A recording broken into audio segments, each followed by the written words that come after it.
শীতকাল মানেই আমার মনের মধ্যে ভীষণ মজা হয়। কেন বলো তো? তার কারণ হচ্ছে মেলায় যাব।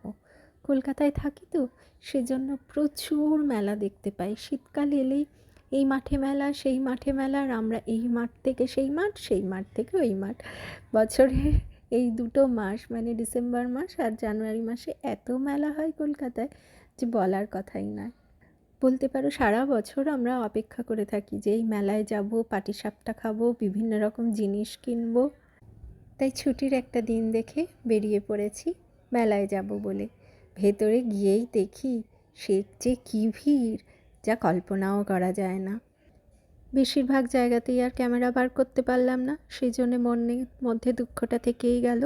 ছোট্ট ছেলেটাকে সামলে তারপরে আবার ক্যামেরা বার করে শ্যুট করা, সেটা তো অত সোজা ব্যাপার নয়। নমস্কার বন্ধুরা, আশা করি তোমরা সবাই খুব খুব খুব ভালো আছো। আজকে আবার একটা ছোট্ট নতুন ব্লগ নিয়ে তোমাদের সামনে চলে এসেছি। আজকে ডিসেম্বরের 15 তারিখ, আর আমরা এসেছি গ্র্যান্ড ট্রেড ফেয়ারে। তবে এটা কবে তোমরা দেখতে পাবে সেটা কিন্তু আমি এখনও ঠিক বলতে পারছি না। নিউ টাউনের মেলা প্রাঙ্গণেই এটা হয়েছে, আর আমরা প্রথমেই চলে গেছি ফার্নিচারের দোকানে। কি সুন্দর সব ফার্নিচার, মানে চোখ ঘোরানো যাচ্ছে না। যদিও আমার সব ফার্নিচার দেখেই পছন্দ হচ্ছে, কিন্তু দাম দেখে হাত পা গুটিয়ে নিচ্ছি। আর তাছাড়া আমাদের বাড়িটাও তো ছোট, এসব রাখারও জায়গা নেই। ওই দেখে দেখেই আর কি মনটাকে খুশি করা। কিন্তু বন্ধুরা, তোমাদের যদি কোনো রিকোয়ারমেন্ট থাকে তাহলে অবশ্যই এই কলকাতার যে মেলাগুলো আছে সেগুলো কিন্তু ঘুরতে পারো। সেখানে খুব সুন্দর সুন্দর জিনিসপত্র পাওয়া যায়, আর বার্গেন করে দামটাও কমাতে পারবে। শোরুমের থেকে কিন্তু এখানে দামটা অনেকটা কমানো যায়। ফুড স্টলগুলোতে গিয়ে দেখি এত মারাত্মক ভিড়, ক্যামেরা আর বার করতে পারিনি ভয়ে, যদি পড়ে যায়। কারণ ঠেলাঠেলি হচ্ছে তো, বসার জায়গাও নেই, লাইনও তেমনি। তার মধ্যে আবার ছেলে এদিক ওদিক চলে যাচ্ছে, সে এক ভয়ঙ্কর ব্যাপার।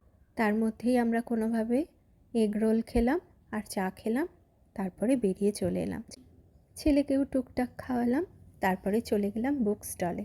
ওখানে গিয়ে কয়েকটা পেন, কয়েকটা ডায়েরি, এসবগুলো কিনে নিয়ে এসেছি। আর সেভাবে আমরা কিচ্ছু কিনিনি। বেশ অনেকটা সময় পার করে আমরা বেরিয়ে পড়লাম।